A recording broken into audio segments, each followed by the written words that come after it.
did feel bad reading that article for all of the Leafs fans who are holding out hope that Connor is going to be signing with the hometown Toronto Maple Leafs after his contract with Edmonton expires. Then it sounds like his heart is in Edmonton and he doesn't plan on going anywhere as long as he can win there. And the way the Leafs are shaping up, and come 2028, they still might not be in a position to be winning. Bum, bum, bum, bum, bum, bum, bum. I'm gonna fight them off. A seven-nation army couldn't hold me back. They're gonna rip it off, taking their time right behind my back. And I'm talking to myself at night because I can't forget. Back and forth through my mind, behind a cigarette. Jason, how are you, sir? I'm doing well, Greg. Yourself? Very well. Olympics, Olympics, Olympics. It We're is. a short few days away from the women starting, and good luck to them. And then the men start. I think it's on the 11th. So we're 9 days away or 8 days away from Olympic men's hockey, best on best. Can you First believe time it? since 2014. Can you believe it? 3 more days for the start of the actual Winter Olympics is, I guess tonight or tomorrow must be the last day for the NHL to play, and then they're going to take the break, right? I think it's Wednesday. Yeah. Okay. Wednesday, or I think the break might start on the 5th, or there might be games on the 5th. Oh, okay. So Um, they're going right I to the think there's bitter a end. few, but I think most of the teams are playing tonight and tomorrow to get their last game in. And so we have so much to talk about, and we will get to it, including some of the latest news about rosters. But I think we have to start our discussion with McJesus, Connor McDavid, the Michael Jordan, Kobe Bryant of hockey, the clear best player in the league in the world at this point. He hasn't won yet, but he will at some point. But anyways, he decided to unveil a little bit. You know, he's the Wizard and the Wizard of Oz pulling down the curtain, and he penned an article, which Well, props to the Tribune for not putting it behind their paywall so that we could all read it. But Captain Canada, he penned it. And what are your thoughts? I've got some well, thoughts. he's not Captain Canada. That's my friend Sidney Crosby, Okay. and I think Connor McDavid's article talks about how inspirational and Crosby happens to be, and how he looks up to those guys, and he's looking forward to playing with them. My first thought when I read it was, this is way too much emotion for Connor McDavid to be showing, and I wondered if Chat GPT had written the article for him, because I have not seen an interview with him where he is that upfront about how he feels about things. So, except when he's mad at the refs for not giving him a call. I 100% agree. I agree. And, I, so anyway, I don't want to interrupt. Go on. Yeah. Well, I was going to say it's refreshing to see. I mean, and like, as a Canadian, hearing him say that kind of stuff before he's about to head off to the Olympics is fantastic. Now, I did feel bad reading that article for all of the Leafs fans who are holding out hope that Connor is going to be signing with the hometown Toronto Maple Leafs after his contract with Edmonton expires. Because if he actually penned that article and it wasn't Chat GPT, then it sounds like his heart is in Edmonton and he doesn't plan on going anywhere as long as he can win there. And the way the Leafs are shaping up, and we're going to talk about that a little bit later, I think, come 2028, they still might not be in a position to be winning. So the lure for Connor McDavid, other than pulling a Johnny Tavares, put on my Leafs jersey so I can have a cute picture back beside my pajama picture, I don't know if it looks good for Toronto if that article is truly where Connor's heart is. So Yeah, I agree with you. I think you're spot on. Yeah, yeah, his article clearly shows that the Leafs are not on his top 10, top 20, top 30 lists of things to think well, about. he's probably in the top 30 because there's There's, Vancouver and there's, Winnipeg. So, and he's, probably Calgary, probably Vancouver, Winnipeg, and Calgary. If he's leaving Edmonton, those are probably three destinations he's not headed towards. but if you are an Edmonton fan, I think this is an amazing letter. So just talking about it and why he did it. So I think it's just a smart move. So from a PR point of view, I think it's a smart move. I think it improves his reputation, and also quite cleverly, it sets the tone for the Olympics. He's going to answer these questions anyways. He knows that this article is not going to make any questions go away, but he's actually just set up the roadmap for what the reporters are thinking about, what the reporters are going to ask. So I think that's part of it. But secondly, I'm prepared to take the guy at face value. He has nothing he has nothing to prove insofar as, he's right there knocking a couple of years in a row, cup finals. He's clearly the best player in the world, and he's just laying it out, which is all I want to do is win. And you guys ask me questions, and I realize I have to answer them. I'm a better captain than I was 10 years ago. And I'm just telling you, no matter how many questions you ask me, and you ask me questions every day after practice, before games, after games, we are trying our butts off. And our team is completely focused on winning. And if you want to get inside my head, if it's not clear to you already, that's all I care about. I'm going to answer your questions. I'm going to do what I need to do. But that's all I care about. And you can ask me 1,000 times, which you will, and I'm going to answer 1,000 times. But just understand, I don't care about any of this. Dress it up as you wish. Talk about whatever narratives you want. Talk about rivalries. Talk about personal goals. I just want to win. And I want to win in Edmonton because I love the guys there and we have a real team. I think it's really nice that he decided to do this. And it doesn't make his life easier, but I think it's great. Well, I think it does make his life easier because he's now framing the narrative, and he's everybody, all the journalists that will be going to cover the Olympics will be asking him questions framed by this article and, hey, you said this, as opposed to them trying to delve down and like, what are you thinking? He said what he's thinking. And just going to the PR angle, you mentioned it there. Like it's a genius PR move because he's also recognizing the other leadership group that are part of this team, and he doesn't have to be the guy carrying all that pressure. But he's done enough where he's framing it too in terms of like he wants to be the captain of the Oilers. He wants this. He wants to take on that leadership role to the point where someone as astute as you is referring to him as Captain Canada when clearly 87, the three-time Stanley Cup winner, golden goal scorer, Sidney Crosby, is the captain of this team. But he's framed it in a way that he's almost taking he's preparing himself to take on that role. And if he's heaping all that on him, maybe he's just heaping on him now. I can just go out there and score and be Connor and contribute. And I've got Nathan McKinnon, I've got Sidney Crosby, and then like a nice toss down to like the next generation's leader, Matthew Macklin Celebrini. Very nice. He's done a great job of framing. Like he's in the middle of this, and I don't think he's that much younger than McKinnon. I mean, Right. I think he's almost throwing McKinnon in the grandpa group with Crosby. But I mean, he's kind of framed it like here's Crosby and McKinnon, here's Macklin Celebrini, here I am, and we're hopefully all going to come together and win because that's all that he really wants to do. I did feel bad when I read about how he felt about his stag. Like, That's right. like, and it is. I mean, I guess that's the downside of being a hockey player is your summer is limited to the same amount of time the teachers get off. But he's basically like didn't enjoy. Like, I don't know what your stag was like. I loved my stag, hanging out with 8 buddies, like put all the worries away, have some drinks, play some golf, and he sounded like he was miserable. Like, Right. and that's the thing that I think when we put all these athletes on pedestals, we kind of put them. Like, we view them kind of in like a, hey, if I was there, I would love this, but we don't necessarily have all those kind of pressures on us. So when we go away for a weekend, we're maybe not burdened with some of the things that some of these high performance athletes are.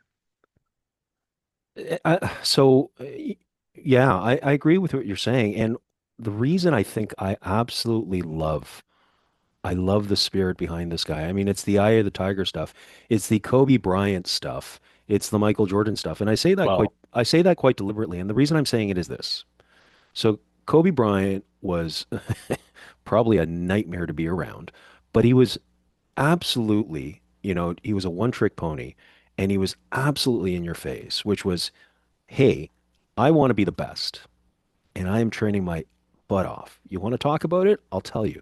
And all I want to do is win. You want to talk about it? You want to ask me questions? I'll tell you that. No problem. I am transparent and there's only one thing that matters other than being, good to my own family. Nothing else matters.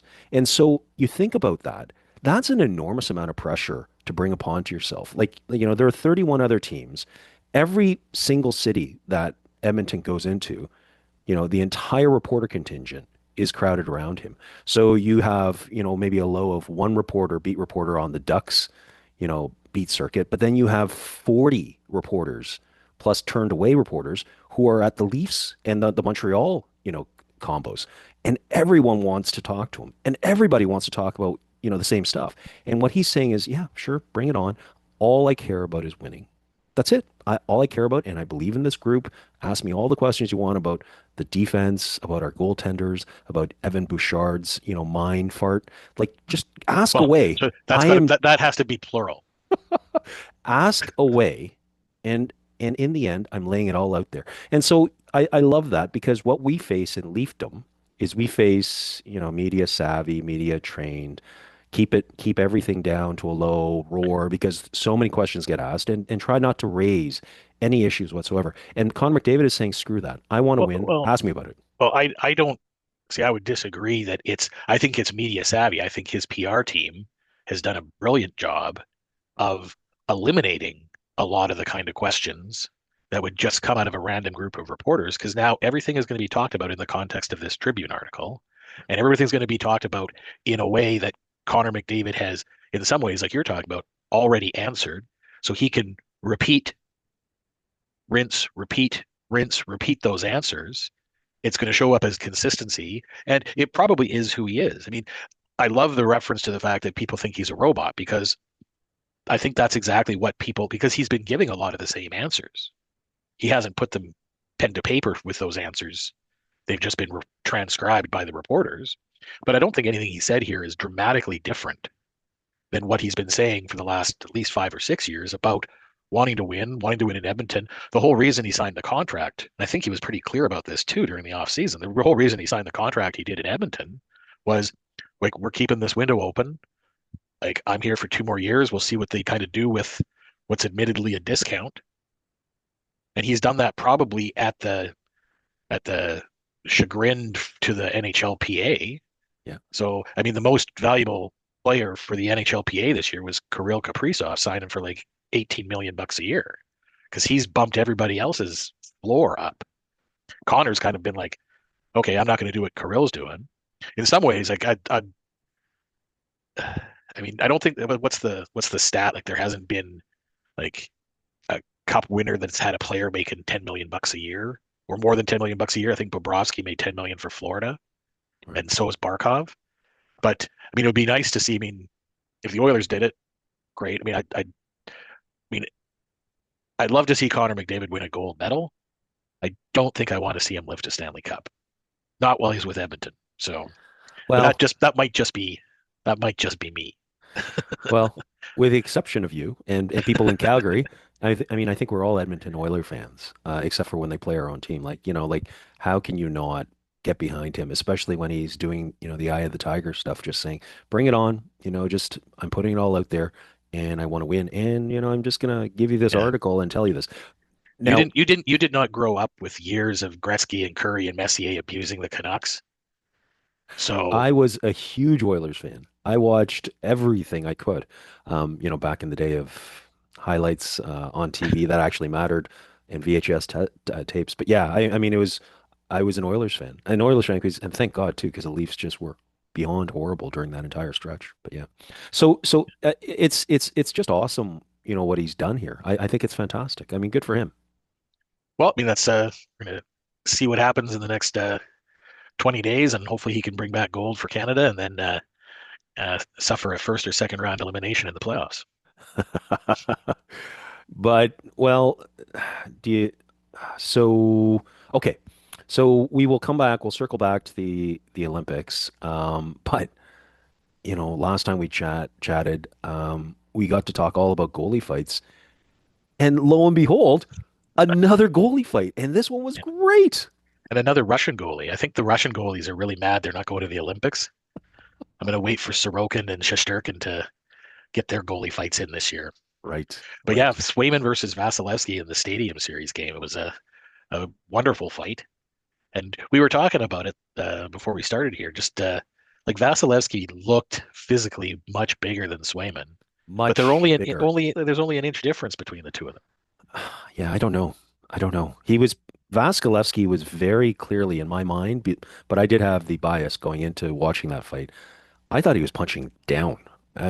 He was not punching across. He definitely wasn't punching up. I think he was punching down at Swayman. So He might have been punching down literally or figuratively too, right? Because Vasilevsky is. I like Jeremy Swayman. yeah. I grew up as a Bruins fan as well as a Canucks fan, but Boston was my first team because the Canucks in the '70s were new to the league and were enjoying expansion growth. So the Bruins were my first team. So I still cheer for the Bruins, but like I don't think Swayman's in the same class of Vasilevsky in terms of goaltending. Right. So I mean, it's going to be Swayman was like quite heated. Like my worry for the Bruins would be, is he like the US version of Jordan Binnington who can be set off? Like I saw that fight, like he was like run into by some Lightning players, but Braden Point. he was really set off. Yeah. And I mean, if I'm in the playoffs, like if I'm Florida or Tampa or whoever's or Detroit, I mean, Detroit doesn't really have guys that run into goalies, but I mean, I'd be sending guys to the front of the net like nonstop if that's going to throw him off like that. Well, so I love this passion. It's not only just the goalie fight, which I adore, but but it's so obvious. Like in order to do anything, in order to make any noise in the playoffs, Boston and Tampa very likely are going to have to go through each other. And they both play very rough, dirty games anyways. They always get cheap shots in with the scrums. I mean, these two teams are dirty as There's dirty can be. there's no Toronto fan bias coming out here these at two all. these two teams are dirty as can be, including Florida, like that's the trifecta. But they're sending signals, and I love the fact that the two guys who are completely ill prepared and totally unqualified to fight, that they're fighting. And so like it's amazing. I always thought that Zdeno Chara, instilled this steel within everybody. Charlie McAvoy's only 6 feet tall. He plays like he's 6'7". Like the guy, thinks that he's a big tough guy, and he plays very tough, and it just filters out into the entire team. And when you have a goalie who's fighting, especially Swayman, I mean, Swayman was leading with his face. So like when you have a guy willing to do that on an already notoriously dirty team, like it's just amazing. I mean, this is going to serve them well. They're at the top of the standings. They have to go through each other. They're just going to eat up Montreal and Detroit and Buffalo and all the rest of it, and they're going to end up playing each other. So I think it's great. Good for them. Well, the I don't know if I mean you're classifying it as dirty. I think that you got Boston, Toronto, Florida, not Toronto, Boston, Tampa, and Florida have what every team is looking for, which is again team toughness that filters down. And that's like we were talking about that before when you saw Macklin Celebrini jump in when Wotherspoon nails Smith into the boards and kind of jumps him and has that kind of mentality of I'm going to stand up for my teammate. Yep. And that's what I think Boston, Tampa, and Florida have that maybe a lot of other teams don't. Like again, when Tampa's winning their cups, like their top line, their second line, their third line, their fourth line, if something happened on the ice, there was a response. Oh, And absolutely.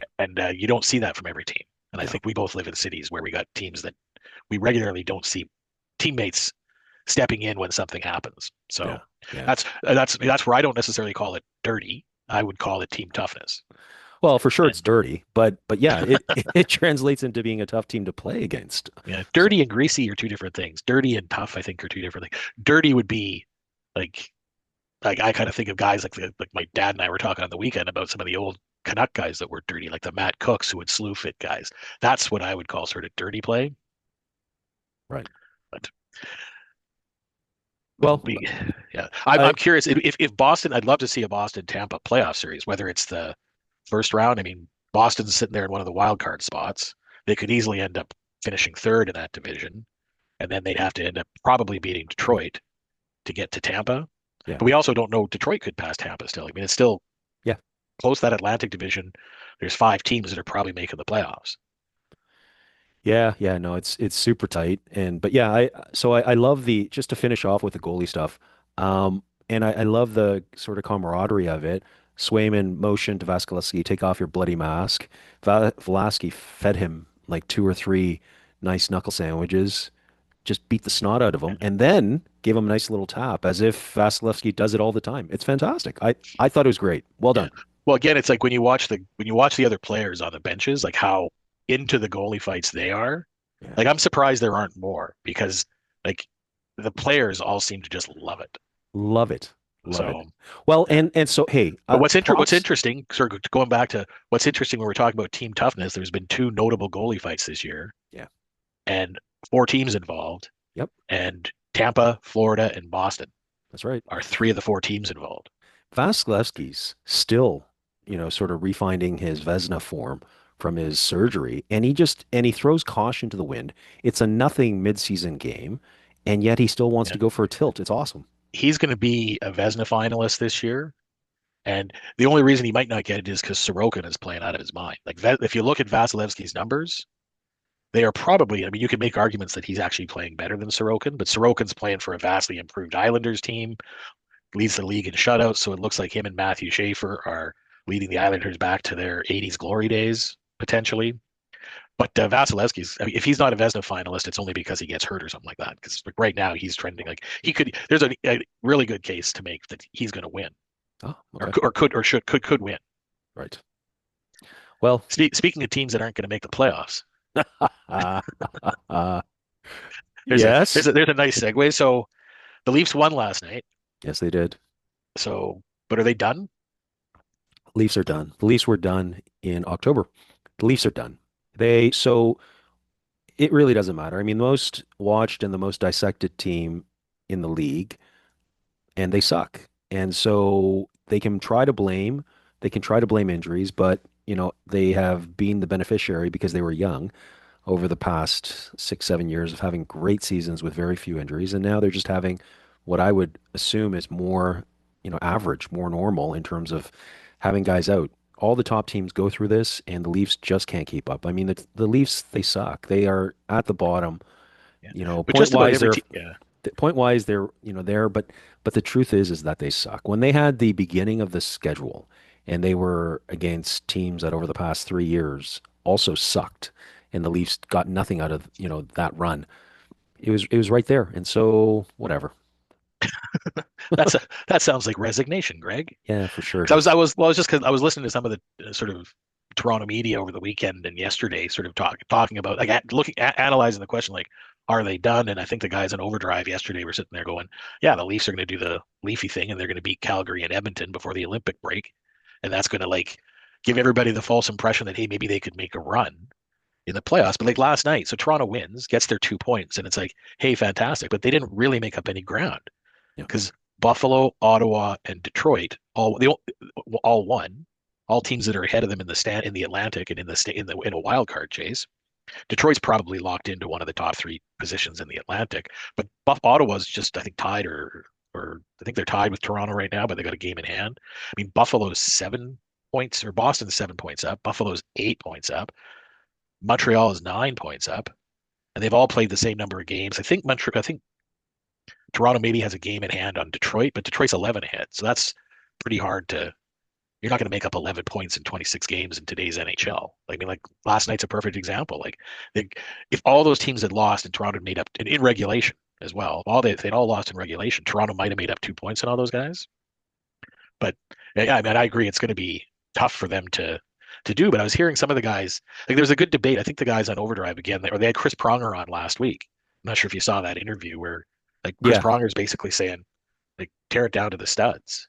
And it might not have been on Overdrive. It might have been on the Kiprio's show. Well, one of them, anyways. I saw Like that Chris bit. Pronger is basically like, hey, like they should tear it down to the studs. And I know they were kind of, I mean, the other panelists were kind of saying, what do you mean by the studs? It's like, well, like whatever you got going isn't working. It hasn't worked for 10 years. Right. But I think, and Mike Johnson is the guy that I like when I sort of listen, like his analysis is always really reasoned. There's not like, I mean, he's emotionally detached, and maybe he played for enough teams that he's not sort of wed to one team, and he's not like, hey, I'm a Toronto boy, so I gotta like weigh in on the Leafs as if I'm a lifelong Leafs fan. But I mean, I love his analysis. But his response when they were asking him was, well, tear it to the studs. Like, what are you gonna do? So you're gonna tear it to the studs and hope that you get draft picks high enough that you can draft the next Nylander and the next Matthews. Like both those guys are still in their prime window. They're not Yes. like they're not Yes. 25, 26 years old. But why would you tear it to I mean, tearing it to the stud should be, hey, let's get rid of like your Morgan Rileys. But I mean, how do you get rid of Matthews if he wants to stay? How do you get rid of Nylander? How do you I mean, you got Matthew Nyes, like you're not getting rid of him. Right. Like I don't know what pieces Toronto has that other teams might want, uh, again, like I was saying, Morgan Riley is kind of seen his value diminished largely by the Toronto media talking about how terrible he is. Um, but I mean, the guys that they could otherwise move, like Chris Tanev. I mean, I don't even know if he's coming back this year, but he's hurt. There would have been an ideal trade candidate, somebody who's probably going back to Connor McDavid, a competitive guy who would love to win, but he's hurt. And what's he going to be able to give to a team? And what would the Leafs get for an injured guy who I think still has a couple years left on his contract? Right. I Right. mean, the guy that they might get the best value for right now is Oliver Ekman Larson. Right. And Bobby McMahon is on a super cheap deal. yeah, but what are you going to get from Bobby McMahon, who is like getting some points and putting up some stats playing with Matthews, like unless he's filling in for somebody who gets injured on a top team, he's a third line. He's a 29-year-old third liner Right. who who is, I mean, the only good, not the only good thing. I mean, he's a decent player and he probably would have some value for a playoff team.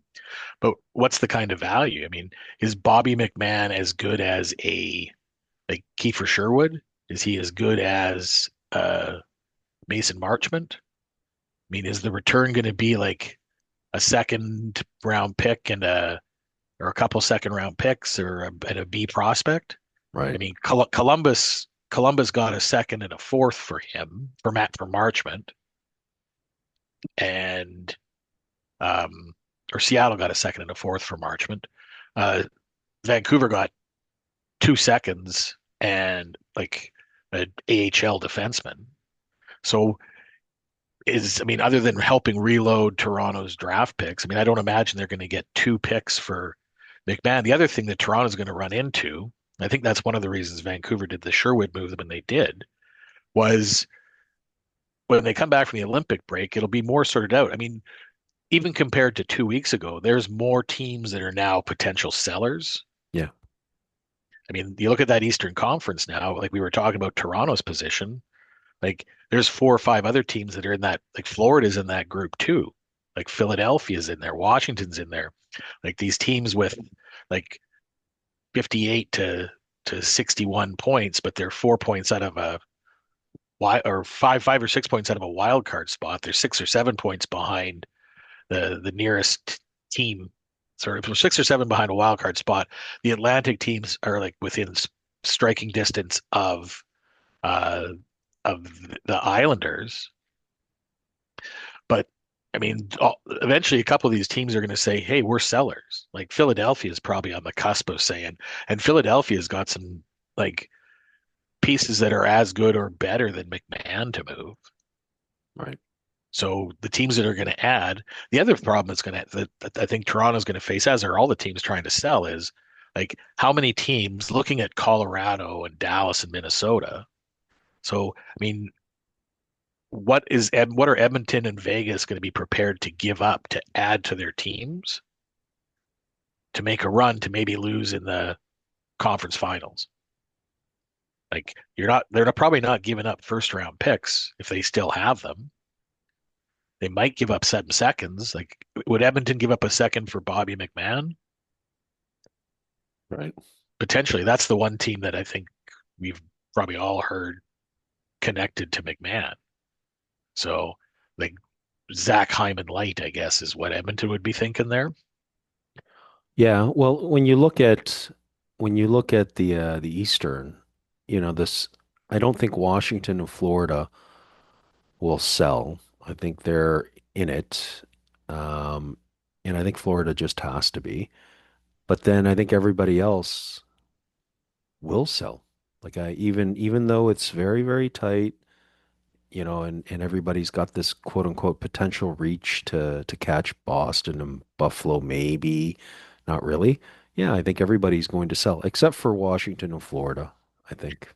Well, I think anybody who's an unrestricted free agent on those teams, I think anybody who's a potential seller who has unrestricted free agents that they're not likely to re-sign would probably move them for another asset.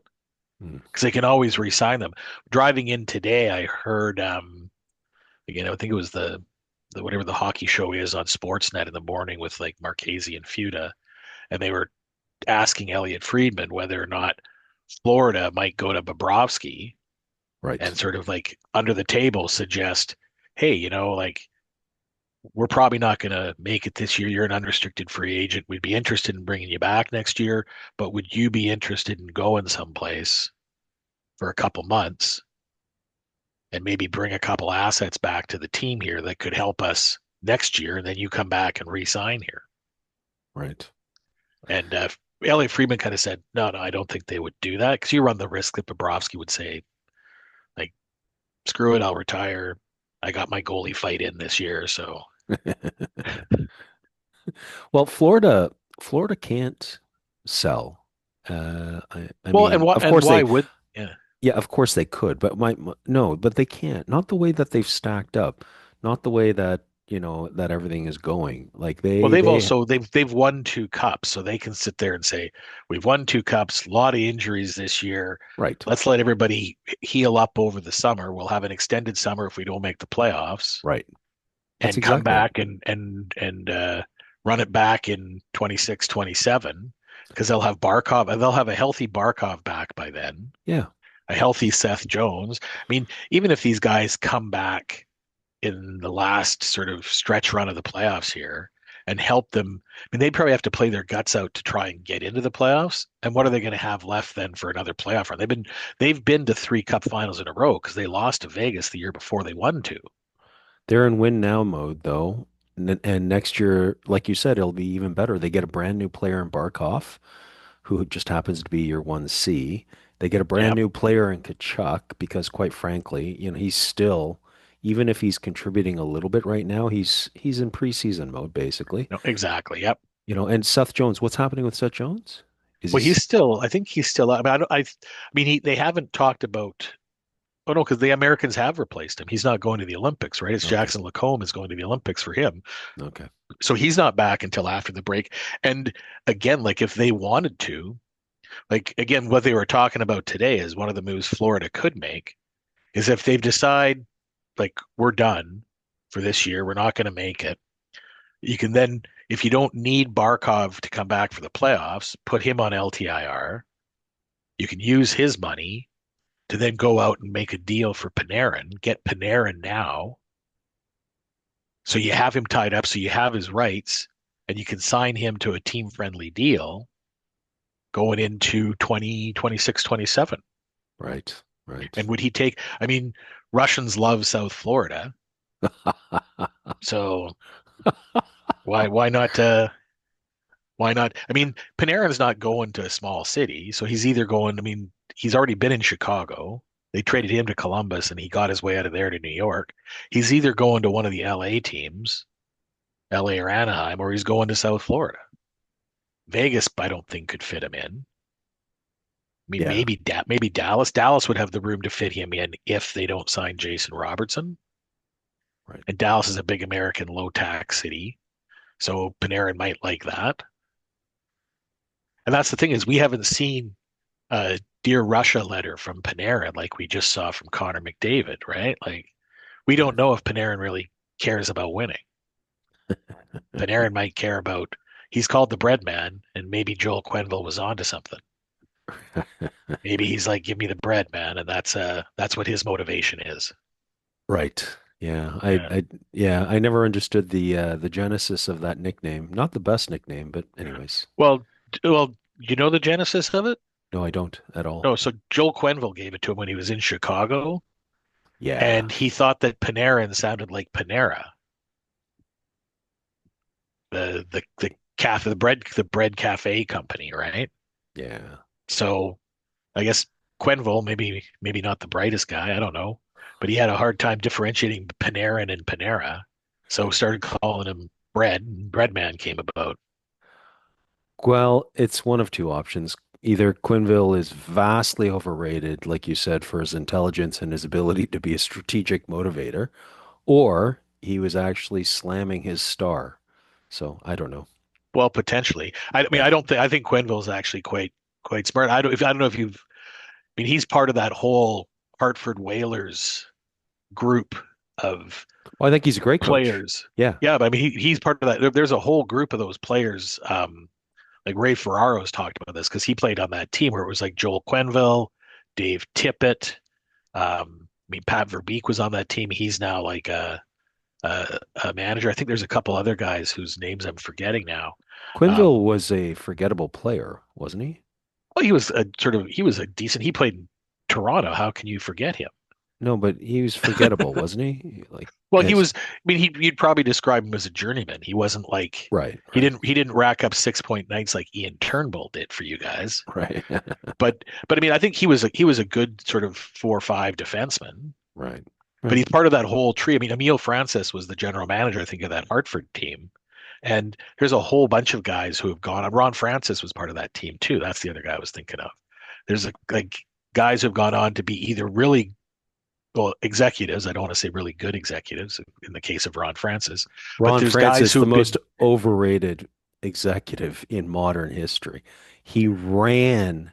I thought He's all you run Toronto this. guys thought Kyle Dubas was the most overrated. He is, but I mean, he was 29. He was basically had a job for a couple of years of the Sudbury Wolves, and then Yeah, all of a sudden yeah. he decided to draft all Sudbury players. So I don't know. Glasses make guys look smart. Yeah, yeah. So, but yeah, no, but that's the genesis of the name Breadman. But yeah, I don't know where he's going to end up. So Let's talk about your old friend, everyone's favorite new Minnesota defenseman, Quinn Hughes.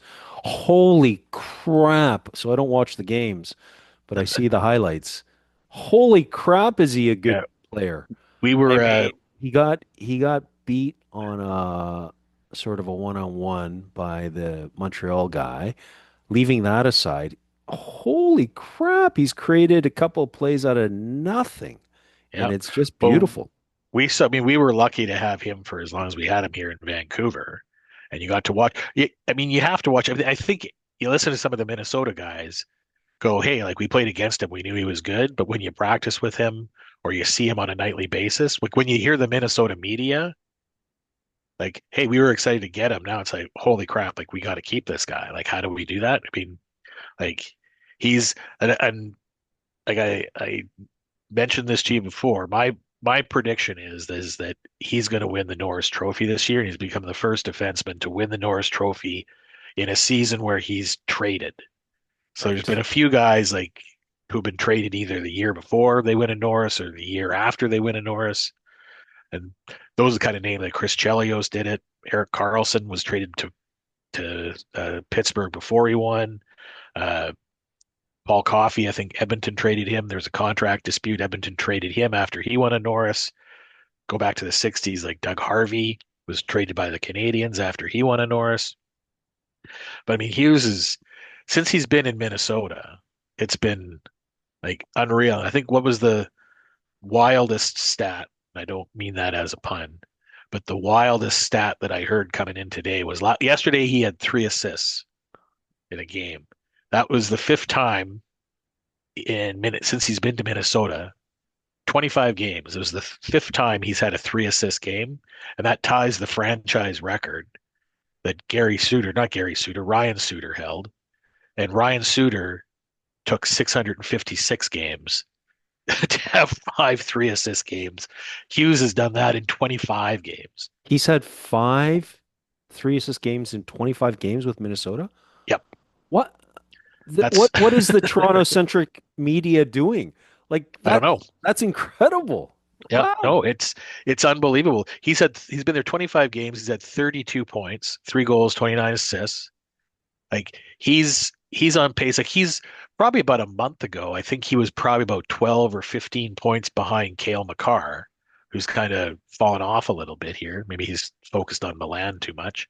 Mhm. Um, but Quinn Hughes is sort of caught up. He's like five. I think Werenski and Bouchard now have got 60 points. Hughes has got 55. And since he's been in Minnesota, Werenski leads the league with like 1.2 points per game as a defenseman. Hughes is second right now at 1.08. But since he's been in Minnesota, he's averaging, or his point per game is like 1.28. Right. Right. So, I mean, if he keeps that pace up, he's going to end up like leading the league in scoring. The year that he won his Norris, he led the league in scoring. Everyone was talking about Makar about a month ago potentially getting to 100 points. Like the guy that could do it is Hughes. Minnesota's going to come out of the West. You think so? Yeah, yeah. Hughes is a difference maker, and he's on fire. So superstars do superstars things, but to integrate into a team this quickly and start lifting the team by your own play, you have to. I mean, so Quinn Hughes is going to continue improving for like what, the next 6 years? But Yeah. Oh, anyways, but he is going to get better. Like this first 25 games that he's played with Minnesota, he is going to dominate in the next 25 as he gets used to the guys. And so, yeah, they're going to come out of the West. well, if they do, like Bill Guerin should get GM of the year for having the Yes. Stones to make that deal, and he went out and Yes. did it when nobody thought. Again, when that trade happened, nobody had Minnesota like. I mean, it Yes. caught guys like Elliot Friedman, Saravelli, like all the sort of like Chris Johnston, like all the sort of leading insiders were kind of caught off guard that Guerin pulled this off, and Minnesota wasn't on anybody's radar. Super So duper for him to do that, stars. I mean, it's gonna be interesting. I mean, the one thing that everybody says they're still needing is a second line center to add their depth down the middle. Like, so I'd be interested to see if they go out and if they can get like Ryan O'Reilly from Nashville, or if they go get like the older guys that are available. Like, I don't know if there's a superstar center who's available, or like they were talking, like, is there a way they can fit Panarin in? Right. And then instead of having a superstar center, you're going to have Kaprizov, Boldy, and Panarin as your three wingers who control the puck. You just need guys who are defensively responsible, who can win faceoffs. And they got Eriksson Ek, who could do that. I mean, they don't. I mean, they're kind of a bit short. They need one more guy probably. So, I'm hoping Vancouver can interest Guerin in a slightly used Elias Pettersson. right. Right. Well, if you guys absorb half his salary No, I can't. each year, It's too each year many for the each next for the next 6 years. for Yeah, I the don't next think six that's years, happening. then maybe you'd get him. But so what? In a regular season game, even in a playoff game, but so a team against Minnesota is going to take probably an average of 4 penalties. So that's 8 minutes. And of those 8 minutes, Quinn Hughes will play 6 plus of those 8 minutes. Well, And he not could play not if they score early right, right. But against my Edmonton. Yeah, go Yeah, ahead. but my point is that so he's also the controlling factor. He can be the controlling factor because not only can he go laterally at the top of the zone across the blue line, but he's got the speed obviously to go down and find the seam. So he's just going to get better once he has the reps in with his teammates. Oh yeah. Oh my gosh. Yeah. Well, and the other thing that, I mean, just taking away the points for a second, like the the few games that I've seen Minnesota, like the full games I've seen Minnesota play that since Hughes has been there, and we're getting to see more of them because I think the TV stations are realizing, hey, this is an entertaining team. Like Uh-huh. for years, like I remember when we had like season tickets to the Canucks, like we couldn't give away a game to Minnesota. It was like you'd have to sort of like say to a friend, "Do you want to take your kid?" Like because Minnesota was, and I think they still had that reputation until maybe last year. They're starting now. They're one of the better offenses in the league. I think one of the stats I saw on the weekend was like Colorado leads the league with 17 5 goal plus games, and Minnesota's second with 15. Wow. And they're going to probably top that. They beat Edmonton 7-3 on the weekend. Hughes is unbelievable. That's where I was stepping in to talk about the power play. Like they had two power plays in the second period that I think one was about 35 seconds long and one was about 18 seconds long because they had a face off in the zone. Puck comes back to Hughes. Hughes feeds it down low to somebody and comes back to like either Kaprizov or Boldy, or I can't remember who scored all the goals. But like just he's a magician back there. But again, like He the other is. thing I was going to Yeah. say is that I think his play has taken a lot of pressure off of Brock Faber, who's been able to. He had a fantastic rookie year. He kind of like took a step back last year, but that might again been like they were foisting too much upon him. But I mean, Hughes now. I mean, Faber can be your second power play guy. He's a good offensive guy, but I mean, like maybe in a PP1 role, he was like perhaps a little miscast. Right. But I mean, as a second power play guy, like what a luxury to have a guy like that. He can do PP1 if Hughes gets hurt or if Hughes has just finished a shift. Um, but I mean, he's like Faber is a fantastic defensive defenseman too. And like I think that like having Hughes on that team is going to do nothing but like make Brock Faber look even better. Right. And so I've got the preview, and I will preface this by saying that you are as deep a Canadian fan as they come. But I hate this prediction that you have, and so I'm going to set it up that way. But so your favorite player, Quinn Hughes here, you think that Well, he my is favorite player is Sidney Crosby, okay. but So we're discussing the amazing Quinn Hughes, who, as a Vancouver fan who enjoyed his performance for years, I can totally appreciate what he brings to the game and what he's going to bring to the Olympics. And I know I've told you, I think that Quinn Hughes is going to be the difference for the Americans who are going to win the gold medal. yeah. Yeah, it's not a crazy, outrageous statement. That's actually very Well, you logical. look you look how close that Four Nations game was, Yes. and what was missing from the American lineup was Charlie McAvoy, who you mentioned earlier is 6 feet tall and plays like he's 6'3". Yeah. But more importantly, I think they were missing Quinn Hughes. I want you to incorporate, even though you have. So yes, we've lost a couple of the forwards or what have you. Incorporate Celebrini, who's potentially top three in the league, which I know is very difficult to get into. Top five at the outside. Celebrini is beyond a difference maker. The kid is on fire. He's just out of his mind. And you have Bedard as your fourth line winger who can jump up to PP2 or PP1, Well, who Bedard's not on the team unless something he will happened be. today. He will be. Okay. He'll be on the reserve list or whatever, and I think there's probably enough injuries going around. So John Cooper, coach of Tampa Bay, said that was a point in Sorelli we're going to be kept out until after the Olympics. They just announced minutes ago that Sam Bennett's taking over Sorelli's Yep. spot. And so Braden Point, who knows? If he doesn't play, then next up, it's got to be Bedard. I mean, it has to be Bedard. But again, is Bedard going to be I in the know, lineup?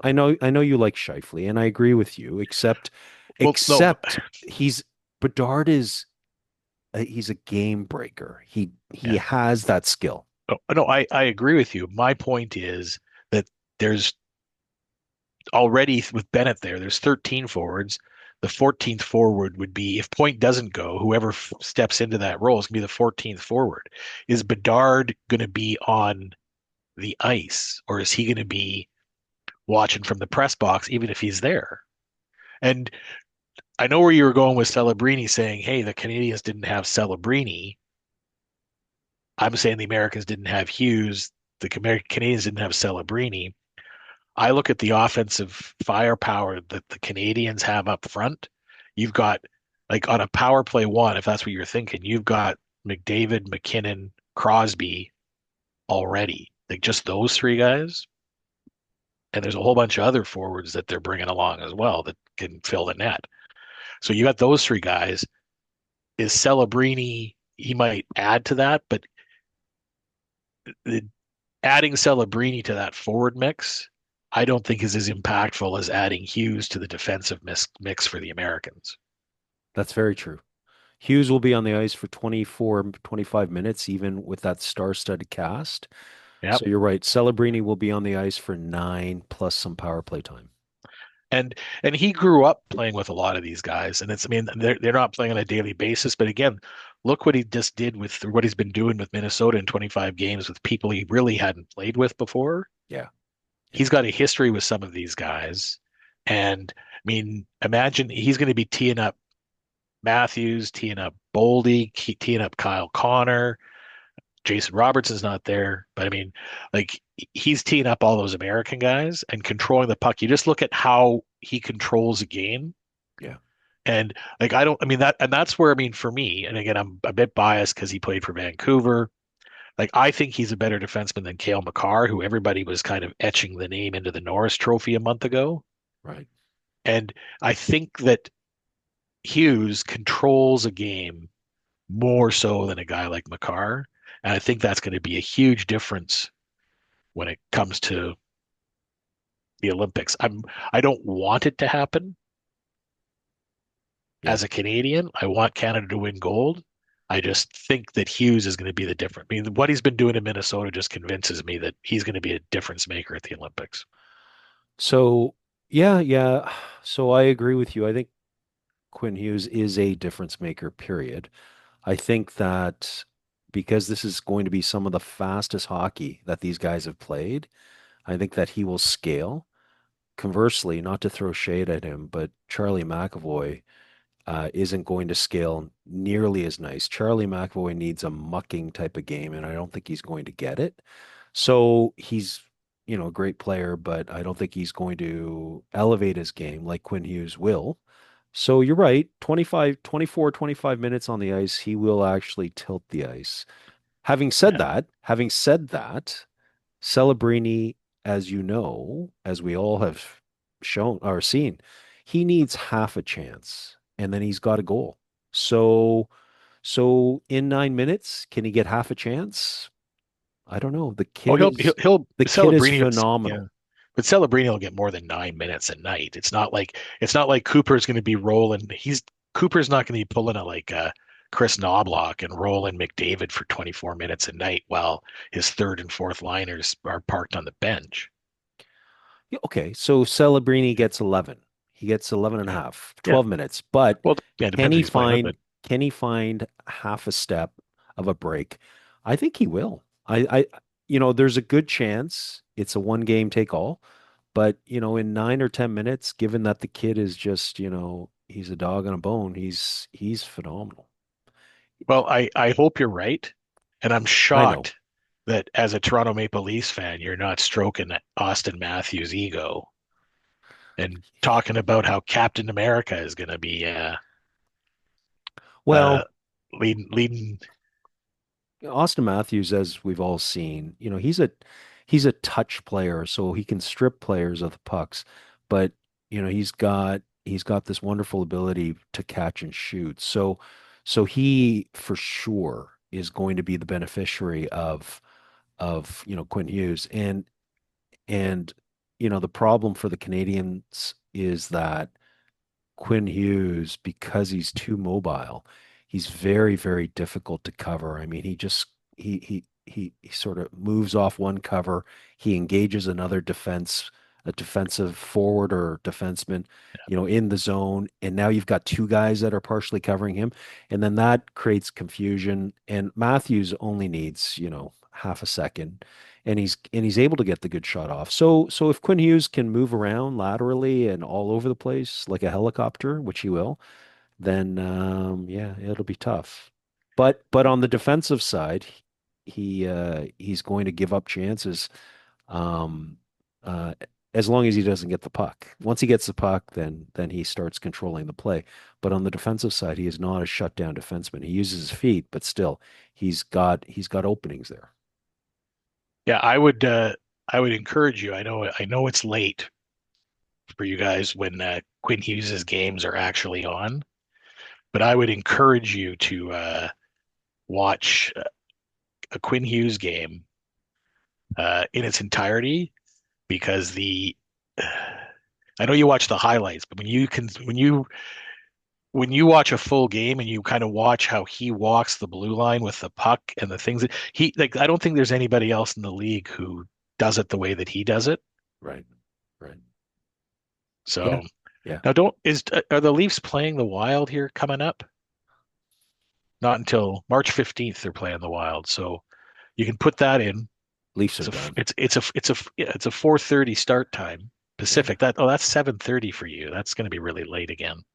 Maybe you can record that game so you can watch the Leafs after they've made their trade trade deadline acquisitions to make a run for the playoffs. There's little point watching the Leafs a lot of the games. So, but anyways, so you think that so the schedule. Let's talk about the Olympic schedule. Every team has got a sort of a tough compressed schedule. Canada, the men's have got Thursday, Friday, Sunday as their first three games, and then they get a rest, and then Tuesday there's the elimination game to get into the quarterfinals, and then it's like or something like that, and then it's bang bang bang, like the quarters, semis, and the finals happen in the next 4 or 5 days. It's such a quick tournament. Hmm. I'm Does just that looking up here. does that play into anyone's hands? I mean, the goalie is going to be tired.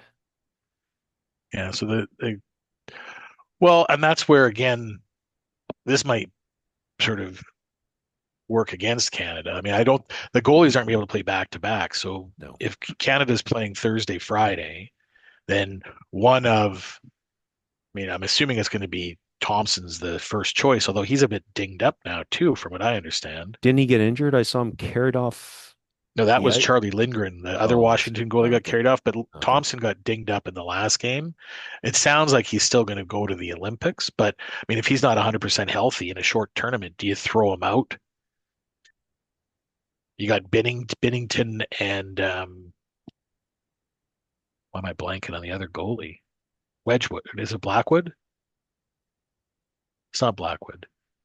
I think Blackwood Darcy and Kemper. It's Darcy Kemper. yeah, Blackwood and Wedgwood are the They didn't make Colorado. it. Yeah, they didn't make it. Yeah.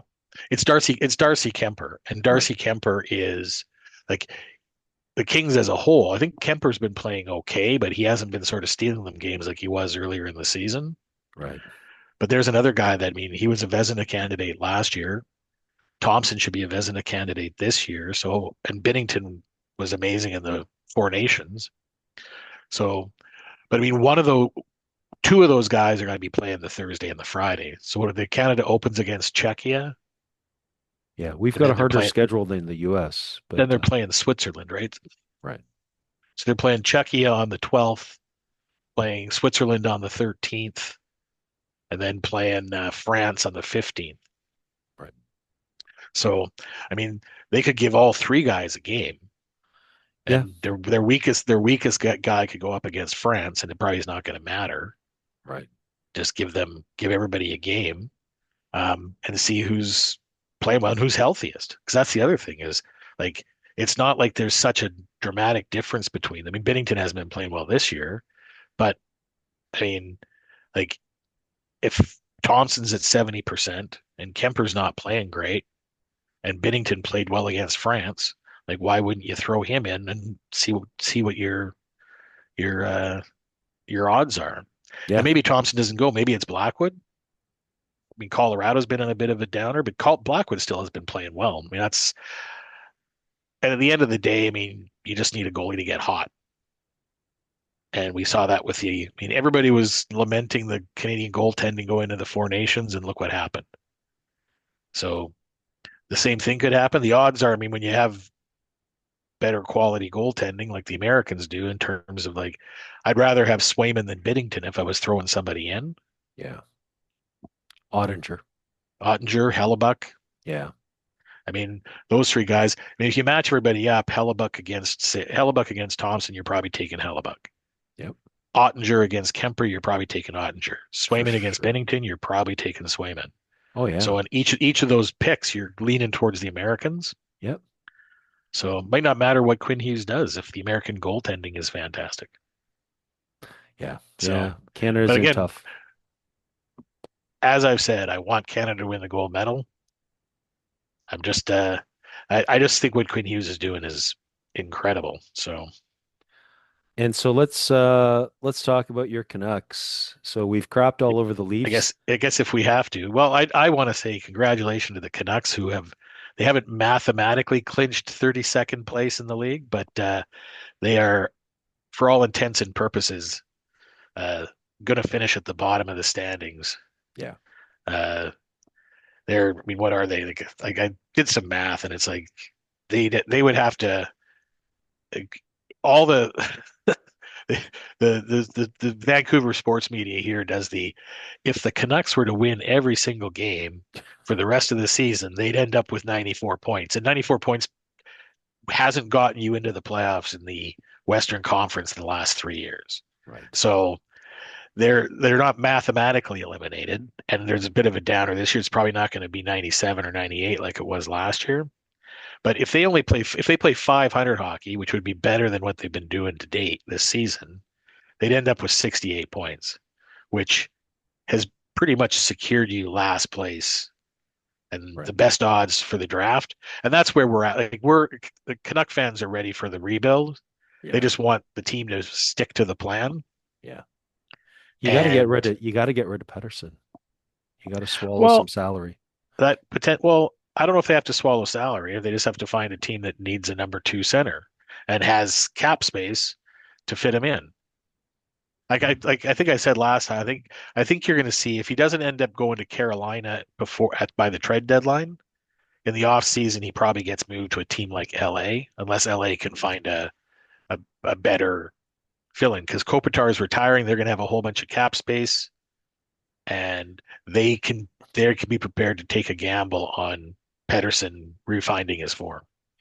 So, okay, you don't like the concept of retaining money, which I don't disagree. But what needs to happen then is so for any team can that needs Pedersen that can use him to their benefit as a 2C.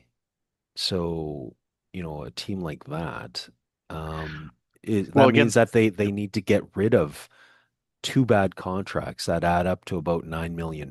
I mean, that's like, or $8 million or whatever. well, Like, this is where Carolina is, to me, is like the natural fit for a trade because they've got Jesperi Kotkaniemi. I think he's got 2 years left on his $6.6 million deal when they pried him away from Montreal. okay. That kickstarted Montreal's rebuild. And look where that's going. That's going well. Yeah. But I think that Vancouver, so the trade-off would be, hey, we're going to trade you 11.6 million Pedersen. For We'll 6 years. take back, yeah, but we'll take back, but the salary cap's going up, right? So they're going to take back $6.6 million, and Carolina's in win mode now, right? Right. So if Pedersen's a step up defensively and offensively from Kotkaniemi, Vancouver can use Kotkaniemi as a bridge for a couple years. They're taking on his $6.6 million salary. I mean, the only way that you would maybe balance that out, maybe the Canucks take back $1 or $2 million retained. But I mean, this idea that they're going to take back 25%, like they're not going to take a cap hit of $3.5 million or $2.5 million a year for the next 6 years. That would hamstring them. And they're just getting out now from the OEL deal. Like this is the last year they're still paying Oliver Ekman-Larsson. It's been 4 years since he's been here. Right. So I don't know if there's a stomach for that. It's also then it takes up one of your retention spots. Like that's a valuable piece for adding draft picks like in the upcoming seasons. You're only allowed, I think it's 3 retention spots at any given time. So if you've got 6 years where you're down to 2 retention spots, that eliminates a lot of flexibility. It eliminates the ability to get rid of another bad contract down the road. And I mean, we're acting like, I mean, in Vancouver, it's like, oh my God, I can't believe the Canucks do this. It seems to me that every single team has bad contracts that they're eventually trying to use, like trading those contracts and having to retain salary on them. Like, yeah, I mean, for me, I think the prior to the end of the season here, or by the trade deadline, the natural fit would be the Carolina Hurricanes. And I think we talked about this before, where I think that that's a place that he could end up going because the Canucks can take back Jesperi Kotkaniemi's contract. So you were pointing out that it's pretty hard for anybody to take on 11.6 million without some salary retention. The Canucks are just going to be ending up this year with their 4 years of Oliver Ekman-Larsson retention.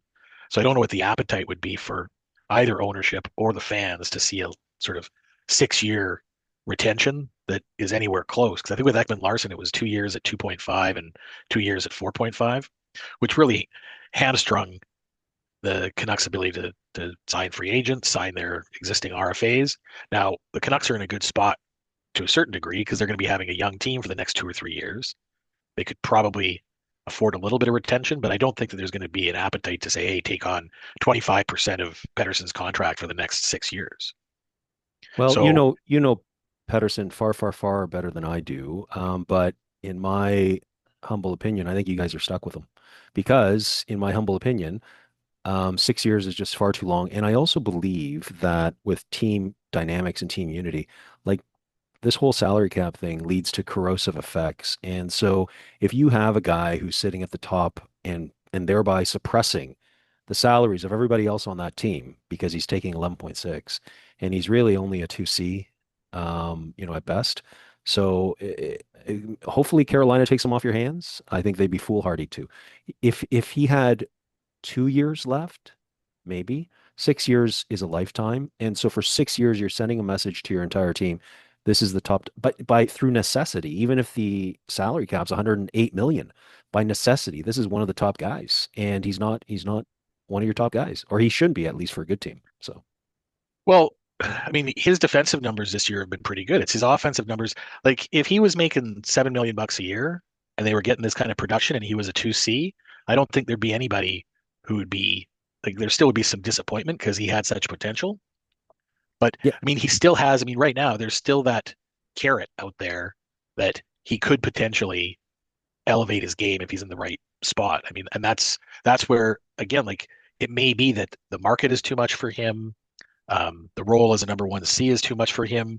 Maybe JT Miller like bruised his confidence to such a degree that he's like he needs to be in an environment that's going to sort of support him. And right now, I mean, the Canucks are just a mess. I mean, yeah, like the body language. I mean, Quinn Hughes got moved. His body language prior to going to Minnesota was terrible. Now we look what he's doing in yeah, a new environment. yeah. And I mean, it could be that what Quinn Hughes is doing in Minnesota actually will make a team go, hey, if we can get that same kind of bounce from Pettersson, and if they can unload a bad contract, I mean, teams do it all the time, bad contract for bad contract. For six And years, though. Carolina's got Kotkaniemi.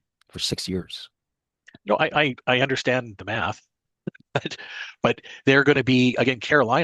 Is got caps. Carolina's got like cap space to do this. I mean, is it going to be suppressing salaries? I don't know if it's going to be suppressing salaries. Dundon has said that they're prepared to spend to the cap, but they've got lots of cap. They haven't been able to get guys to come and stay in Carolina. Yes. Like, would Pettersson say, "Hey, I need a smaller market, a refreshing place"? I mean, he'd be surrounded by like a couple other Scandinavian guys. He's got Aho there. Svechnikov is Russian, mind you. But like Seth Jarvis, I mean, it sounds like there's a good group of guys around there. And if Pettersson was one of the guys, as opposed to having to be the guy, I mean, all year in Vancouver, the messaging has been like for the Canucks to have any success, what they long term they needed to keep Hughes. Well, okay, that didn't happen. But the other messaging has been like we don't have centers. We don't have a number 2C. Like we need Pettersson to be the number 1C that we're paying him to be. Like we were talking at the start, so this is kind of a full circle. I was talking at the start where Connor McDavid is penning a letter saying, I want this. Yeah. I want this pressure. I embrace this. All I want to do is win. Like Pettersson might be like competitive, but he might not have that juice. And he might not be the guy or has the ability to be the guy and take that on. So he needs to be surrounded by other guys. Yeah. And Carolina is got to be they must be looking now and saying Toronto's down, Florida's down, like Detroit hasn't been to the playoffs for forever. Buffalo hasn't been to the playoffs for forever. We got Tampa Bay, but Tampa Bay is going to get beat up coming out of the Atlantic. Like this is our year. Do you push all in this year? The question would be, is Pettersson the guy that you'd have for a number of years? So do you push all in for like a 2 or 3 year window with him? Yeah. Or do you go out and try and get somebody else? I mean, Brindamore's a winner. Jordan Stahl has won before. Like, so they've got kind of internal leadership guys who won, but they just haven't gotten over the hump there. Yeah. So they need a number 2C probably. That's like a lot of other teams. Colorado could use a 2C, but Vancouver, they're not taking on Pettersson because they're near the cap. But Carolina to me is the natural fit because they talked about Pettersson before. So it's not like Carolina wouldn't have already done their due diligence on him. There was discussion when they made that trade for Rantanen. Like Pettersson was on the table for them then. So they would have already looked into him. They would know about whether or not he's going to be a fit. They went with Rantanen last time, and Rantanen didn't stay. Like they might end up taking a chance on a guy like Pettersson if they can unload that contract. And maybe there's another veteran that they throw out. I mean, the Canucks would be looking. I mean, if the Canucks could get like a first round pick and like a prospect, like there's a guy named like Brady Nadeau, I think, in Carolina who like doesn't seem to be getting a sniff. He's putting up very good numbers in the AHL. He's only 20 or 21 years old. I think he's 21. But like, if Carolina's not going to give him a sniff, ship him out as part of this deal, as opposed to giving away a bunch of picks. Give a first round pick, Nadeau and Kotkaniemi. I think Vancouver would be smart to say, yeah, we'll take that, and no salary retention. We're taking on one of your bad contracts. And Carolina's pick is going to be similar to Minnesota's. It'll be like somewhere between 27 and 32. So, I mean, it's not like the Canucks are getting a guaranteed blue chip prospect at that level, but it gives them another piece that they can add to their mix. And again, Carolina doesn't have cap issues coming up for years. They've got like Aho signed to a friendly contract. I think Svechnikov signed like a decent sort of team friendly contract. Jarvis is there, Stankoven. I mean, I don't think the Canucks are going to be getting like a guy like Logan Stankoven, who they probably should have taken instead of Danila Kamilovic, who's sitting there in the AHL still. But that's a tale for a different discussion.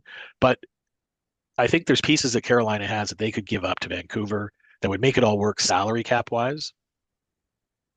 Yeah, yeah. Hopefully, I hope that you guys trick Carolina. I mean, Rutherford's going to win GM of the year, even though he's the president. If you do that, because He's not winning the Vancouver general manager of the year. but So Pettersson is overpaid by 4.6 or 4.9 million per year, and that's a big problem for 6 years. I mean, he's basically overpaid by sort of a solid 3C's salary every year for the next 6 years. And so it is what it is. And well, no, I I mean hope you get rid of him. he's giving sort of 2C production. And that's the problem. Like two C's nowadays are going to be going for somewhere between $6 and $8 million a year. Yeah, yeah. Right.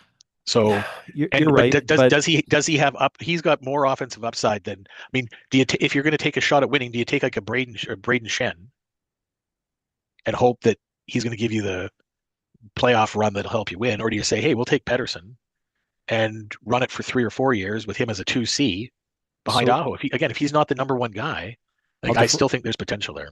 I'll defer to you, but the impression that I get, and it's deeply, deeply skewed by JT Miller and then Quinn Hughes picking Pettersson to stay, and then Quinn Hughes saying no. Like, I just don't think Pettersson's mentally tough enough. He's not showing himself to be a leader. Like, he's not the kind of guy who Yeah. yanks people along and says, "Follow me.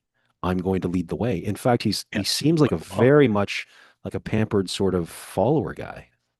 well, that's the narrative that's been spelled out too. Like, I don't think that Hughes picked Pettersson to stay over Miller. Oh, come on. Miller was moved. I mean, Miller has been Okay. apparently Okay. he was a problem in New York Did initially. He was a Rutherford problem. and Patrick have multiple meetings with Quinn, even if they were just flybys in the hallway, just to get his temperature as to whether or not he would quit the team if JT Miller left or quit the team if Elias Pettersson? You don't think Quinn Hughes had more than, sort of ample knowledge that this is what they were thinking and that he said, yeah, okay, that's fine. Well, I guess um, this is a bad analogy, but if somebody came to you and said, "Here is a 28-year-old slightly rotting apple, and here is a 22-year-old not or 22-day-old not quite as rotten apple, which apple would you pick?" You're probably picking the I can probably do something with the not so rotten apple, where the more rotten apple I'm probably chucking out. Like if that's the sort of state of where the dressing room was at, and if Miller's attitude was rubbing Pettersson the wrong way, was it also like is Quinn Hughes if he had this kind of influence that you're suggesting, but if Miller was rubbing Pettersson the wrong way, he was probably rubbing other guys the wrong way. There was one For sure. incident that I mean, he's behind the net, like Colin Delia, who was their I saw third or that. fourth string goalie, I and saw he's that. like hitting the crossbar and just yelling at the guy on the ice. Like there's passion, and then there's being an asshole. Oh, I think he's a And cancer. I think JT Miller's a cancer, and he's proven it, but look with what's happened the in New Rangers. York. Yeah, I know. Yeah, He's proven it with the Rangers. Yeah, yeah, yeah. He's no, no, no. He did not acquit himself as a leader in Vancouver. I mean, his on-ice antics were basically the level of Pee-wee hockey, Yeah. and the fact that he's led New York because he's the captain, he's led them down the drain. So it is what it is. Yep. No, for sure. I mean, here again, everyone's kind of at the start of the year, one of the local guys was kind of going like he was hoping that the Rangers just sucked this year. So it would kind of prove like, hey, maybe the Canucks made the right choice. Right. And now it's kind of like going, hey, did JT Miller ruin two franchises? Yeah. Well, he certainly didn't lift them up. So, okay, buddy, thank you very much Yep. for this. So I guess the next time we talk, the Olympics will be probably on, and so this is going to be fun. Well, the Olympics will be on. The women will have started, and good luck to the Canadian women. And I don't know if we're going to talk before or after the men get started, but we can do some Olympic breakdown in our next call. Okay. Thank you, sir. Awesome. Thanks, Greg. Thank you for watching the Dads Who Talk podcast. Please remember to like and subscribe, and you can catch us on Instagram, TikTok, and Spotify. We look forward to seeing you next time. Goodbye. Bum, bum, bum, bum.